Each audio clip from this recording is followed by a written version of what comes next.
Doctor, still under oath.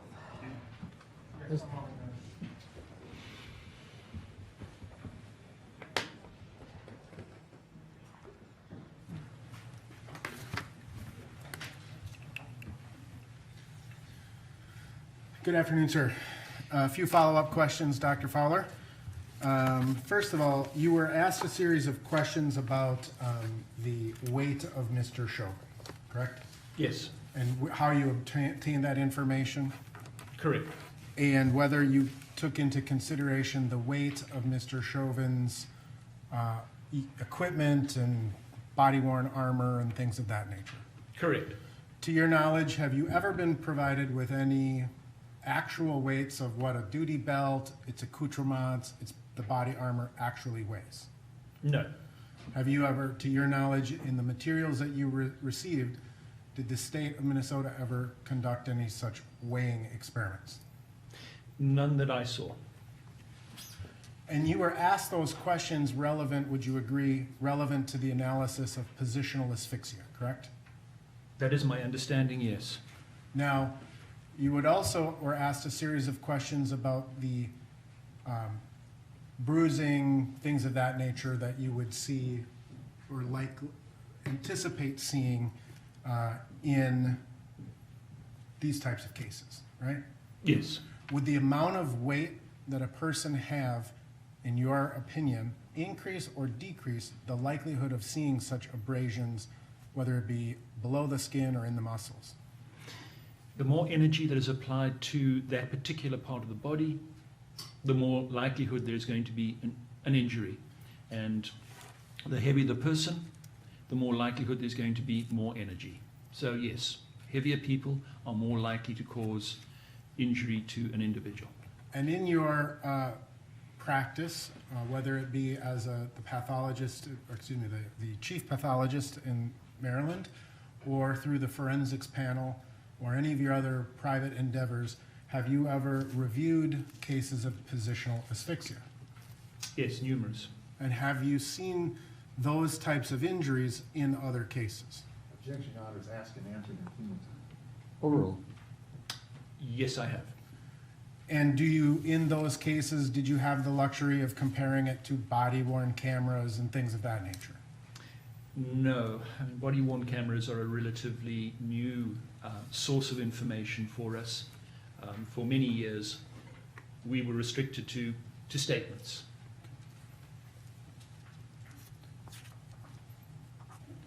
You were asked a series of questions about what type of testing you performed relevant to the CO2. Do you recall those questions?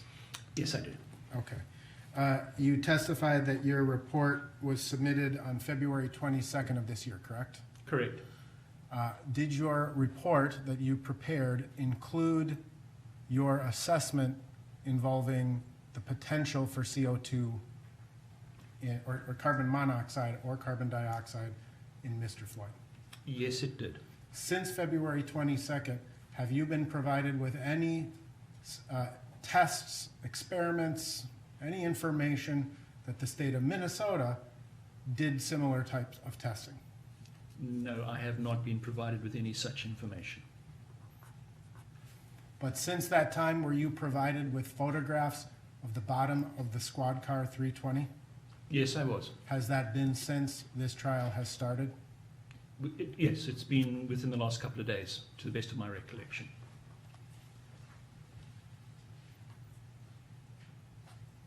You were shown a couple of photographs of Mr. Floyd and a brief blurb, a video blurb while he was in the Cup Foods store and asked to see if there was something in his mouth. Yes. And can you say that what that was with any specificity in his mouth at that time? No. Can you say that what was in his mouth in Cup Foods was the same object you saw in his mouth in his vehicle when Officer Lane approached him? No. Would you agree that at the drugs that were found in Squad Car 320, to your knowledge, contained Mr. Floyd's DNA? Objection, lady. Sustain, rephrase. What do you know about the drugs that were found in the back of Squad 320? There were white, what looked like tablet remnants, and they were tested for Mr. Floyd's DNA, and I believe they were also tested for his saliva, and they were positive for both. And those were methamphetamine and or fentanyl? Yes.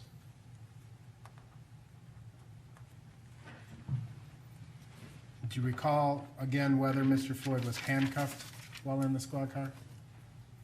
Yes, I did not see him have his handcuffs removed at any time until such time as resuscitation started, and that's the period all the way from when the handcuffs were first applied to him outside his own vehicle. Immediately in the sort of the door frame of the vehicle? Yes. Prior to that point, at any point, did you see any videotapes of Mr. Floyd going into Squad 320 prior to the police being present? No. No.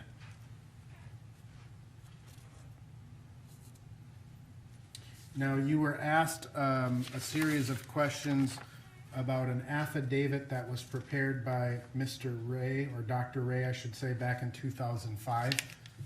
Were you familiar with the intricacies of this particular litigation? No, I'd never seen that affidavit before, and I have no idea what the litigation was about. Do you have any idea as to the context of this document? No. Now, you were asked about a couple of paragraphs where he apparently does not retract his position on positional asphyxia, Correct. and you skipped over, or you were asked to skip over a couple of other paragraphs as well, correct? Yes. Would it refresh your recollection to review the affidavit and put his statements within the proper context as you view them? Yes. My approach? And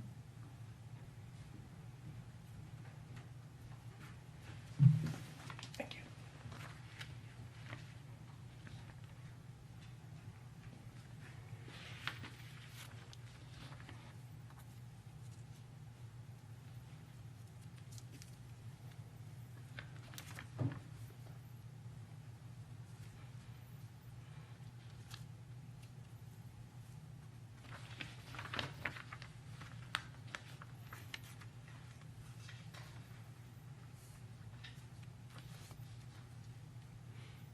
Does that refresh your recollection? Yes. What was the context of those statements?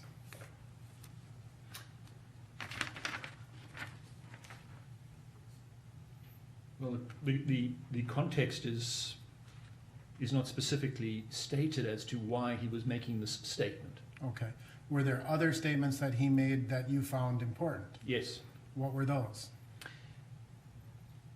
There was one here which says, a 280-pound man with a large abdominal panniculus, i.e. protuberant belly, is at risk in the face-down position, as well as a person with obstructive pulmonary disease. And there are many shades in between. And so Dr. Donald Ray never retracted his opinion as to obese individuals, but he did at one time or another state that the average person who is muscular and not compromised in any way would have no risk.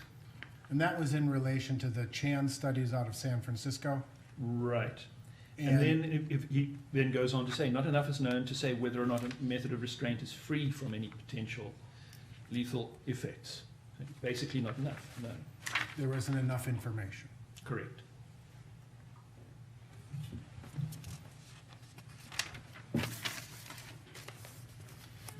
You were asked a series of questions about whether you're a pulmonologist or a toxicologist, etc., correct? Correct. You're a pathologist, correct? That is my training and expertise, yes.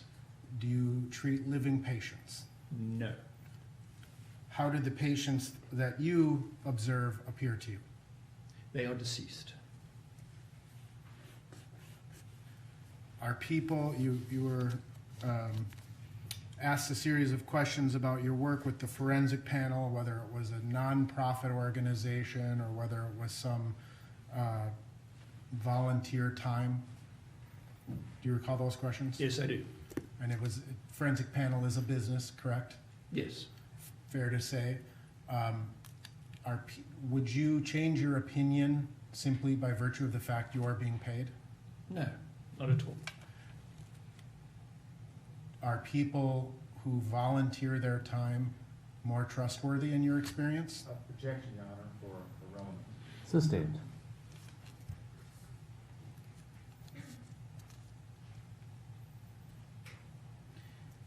You were asked a series of questions about a 4-minute time period where applying pressure to the neck, maintaining it there for 4 minutes would cause irreversible brain damage. Remember those?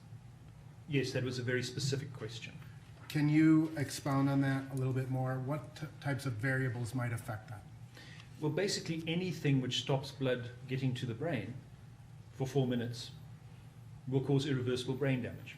Not just a asphyxial process, but a process where the blood has stopped being pumped to the brain. So if the heart stops circulating blood, stops processing oxygen to the brain, 4 minutes, irreversible brain damage. Yes, for whatever reason the brain stops getting oxygen, after 4 minutes, the current medical literature considers that there is a high likelihood of irreversible damage to that brain. Do you recall that question that counsel asked you specifically relevant to the position of Mr. Floyd or Mr. Chauvin's knee? Yes, he did. Based upon your review of the video in this case, did you observe Mr. Chauvin's knee obstructing the carotid artery of Mr. Floyd? That knee did not obstruct either carotid artery, and even if it had obstructed one, the carotid artery on the other side plus the 2 vertebral arteries would continue to supply the brain with enough blood for it to function.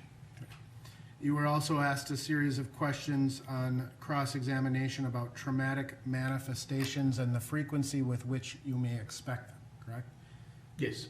And I believe in this regard you were shown some language out of a Spitz and Fisher book. Yes. When was that Spitz and Fisher book published?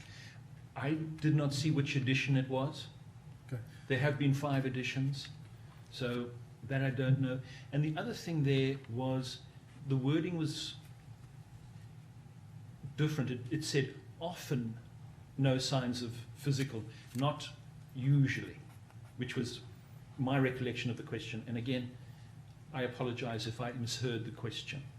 But, So there are cases where you may have a positional asphyxia case that does not show these traumatic manifestations. Agreed? yes, absolutely. Would you agree likewise that there are cases of positional asphyxiation where you do see these traumatic manifestations? Yes. And in your experience with these types of cases, is it common to see bruising, petechia, things of that nature? It is very common.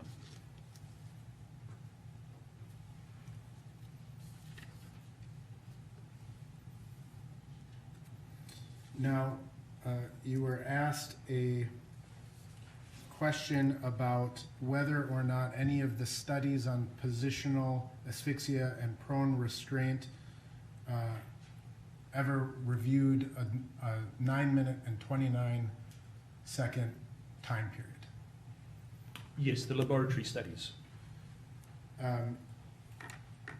Are you familiar with the cardiopulmonary effects of physical restraint in subjects with chronic obstructive pulmonary disease in the Journal of Clinical Forensic Medicine?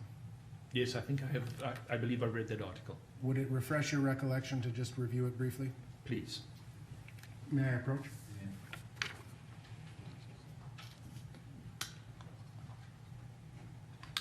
Thank you.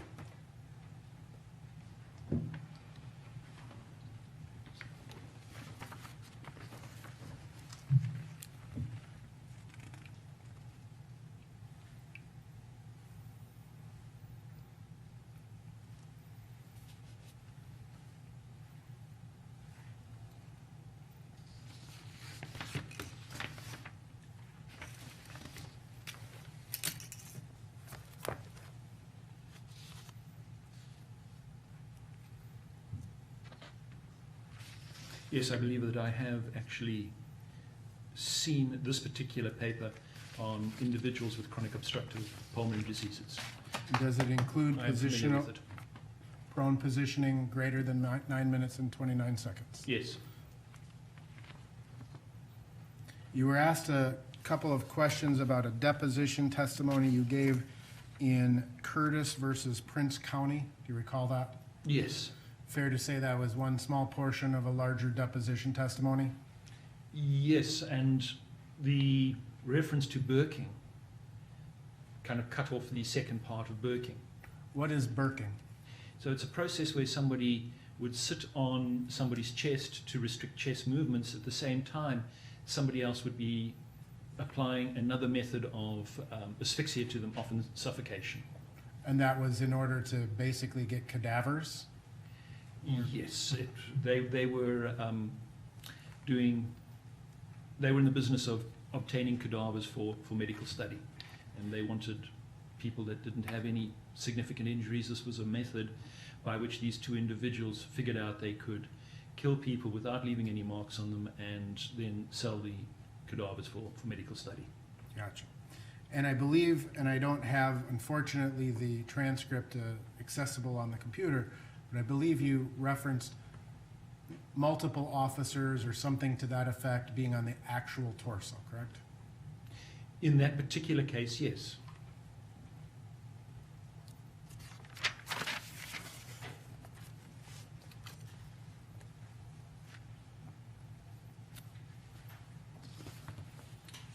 You were asked a series of questions. Let me ask you this real quick. You were asked a question about Dr. Baker's finding at autopsy relevant to the stomach contents. Yes. To your knowledge, were the stomach contents ever tested or analyzed for any toxicological substances? I never saw any reporting on the stomach contents being analyzed in a laboratory for any substances that may be present. And if Dr. Baker testified that his office maintains those samples for other doctors, other people to review, have you been made aware of any tests that were conducted subsequent to Dr. Baker's autopsy on the stomach contents of Mr. Floyd? I am not aware of any studies that were done on that material. You were asked again a series of questions about EELV, and there was a question about the oxygen reserves. Do you recall generally? Yes. In terms of the oxygen reserves, where in your, based on your experience, is the main oxygen reserve stored? The main oxygen reserve, in my opinion, is within the blood. It's the dissolved oxygen that's already attached to the hemoglobin. And that will continue to circulate around the body for a period of time. What is in the lungs is part of the exchange process. I would not call that an oxygen reserve. Now, in terms of this particular case and the measurements of EELV, were you aware of any pulmonologists or respiratory therapists measuring Mr. Floyd's EELV during the course of this incident? No. There is no evidence that that happened, and obviously it's not on the video, so it did not happen. And so any measurement would be theoretical? Yes.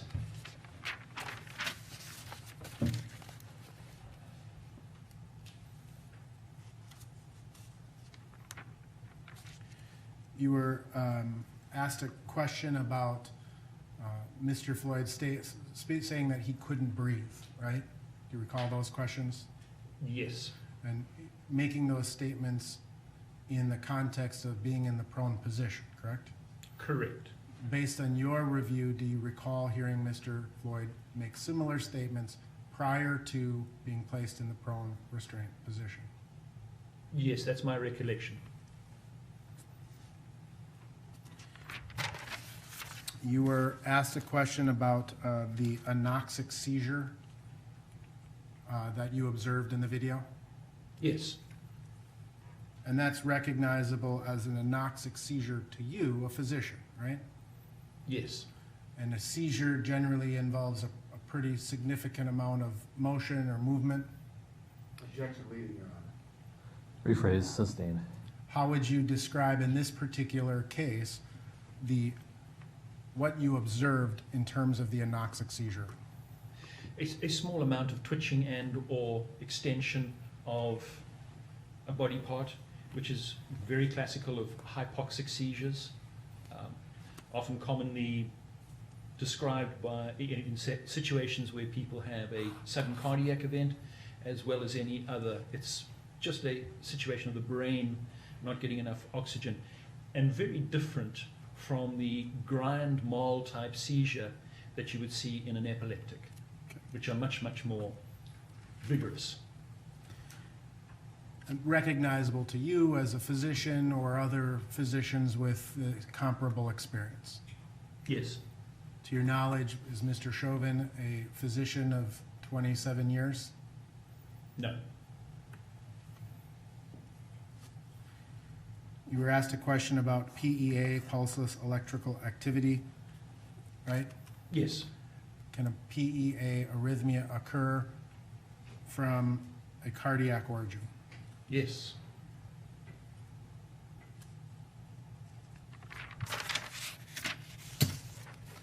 You were asked a second series of questions about EELV measurements in terms of, and again, I understand you're not a pulmonologist, right? Are people variable? Every one of us as a human being is completely individual and different from the person standing next to us, yes.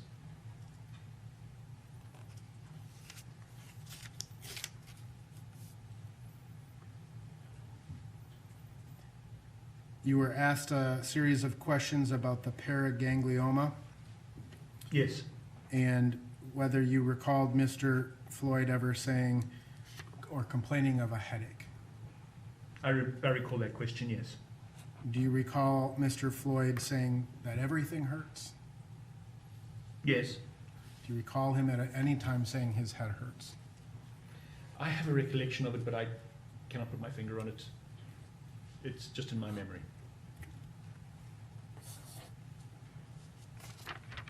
Paraganglioma, if gone unrecognized, can that cause hypertension? Yes. Specifically if it's one of the forms that does secrete adrenaline. Continuously or Both. both?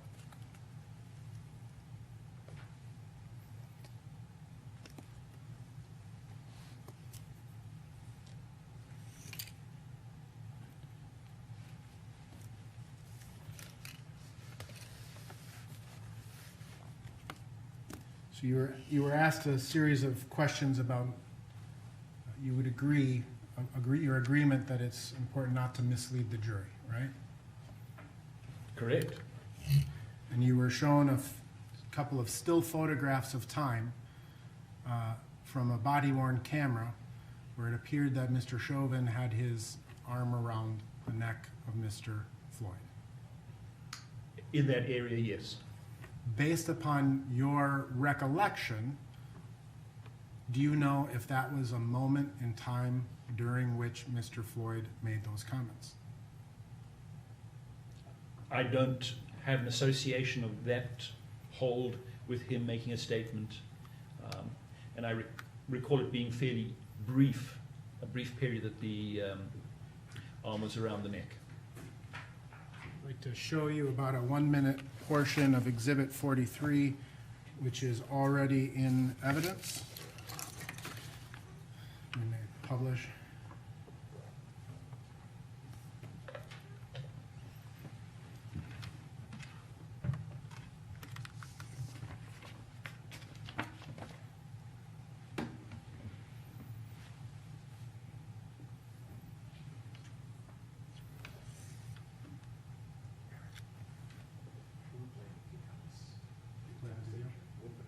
Okay.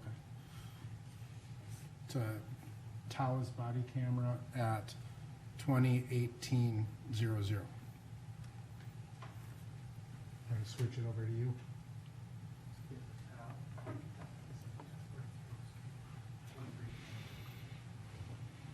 Do you want cane or towel here?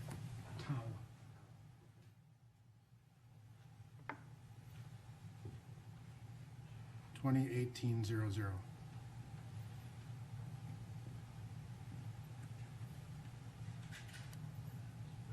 That's fine. Please, please, mate, please.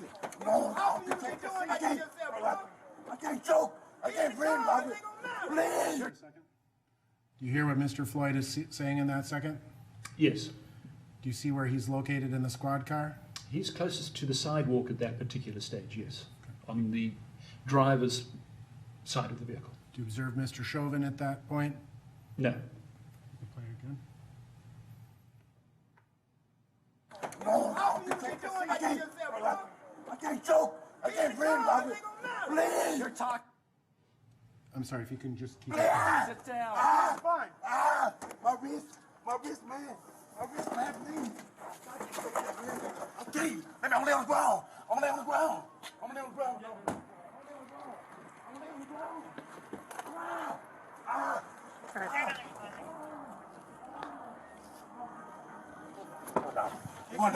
I'm going down.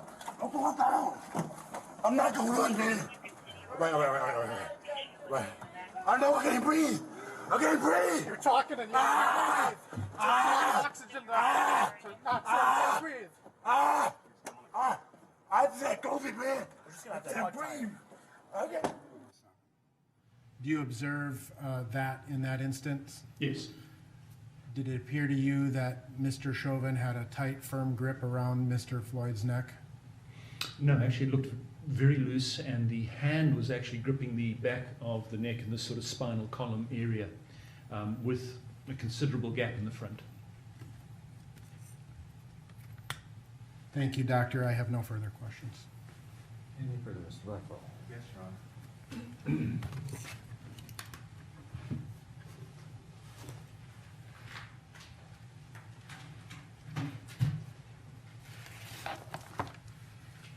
Dr. Fowler, just for a point of clarification, you've been asked a couple of rounds of questions about the drugs found in Squad 320.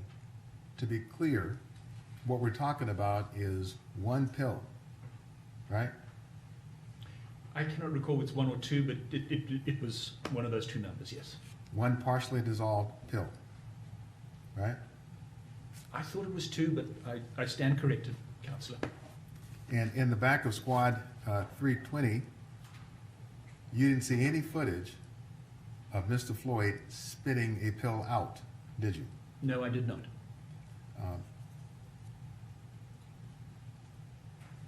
Now, you asked questions about the measurements of the EELV, and I think you arrived at the conclusion with Mr. Nelson that there could have been theoretical measurements made. Did you make any theoretical measurements of the EELV as a part of your analysis in this case? No, I did not. I want to ask you about, again, the 9 minutes and 29 seconds. The last 9 minutes and 29 seconds of Mr. Floyd's life during the subdual and the restraint. To be sure I understand your testimony. So if we focus just on the period of time when Mr. Floyd is on the ground, the subdual, the restraint, and the neck compression, can you tell us whether it is your opinion as to whether or not Mr. Chauvin's actions played any role in the death of Mr. Floyd during the subdual, restraint, and compression on the ground? Objection, Your Honor. Sustained. Can you tell us whether it's your view that Mr. Floyd's passing after the 9 minutes and 29 seconds was coincidental and unrelated to the subdual and restraint on the ground? Objection, Your Honor. Sustained. No further questions for you. All right. Thank you, Doctor. You are excused. Thank you very much, Your Honor. Counsel sidebar?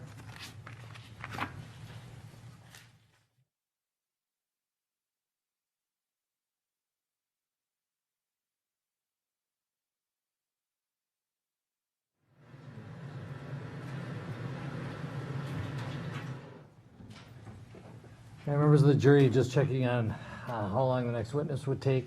I think it is the best way to do this is to schedule that for tomorrow. So we're going to release you for today. We'll start up between 9:15 and 9:30 tomorrow. Thank you very much. Have a good night. Don't talk to anyone. Do not have any, don't watch the news. Thank you.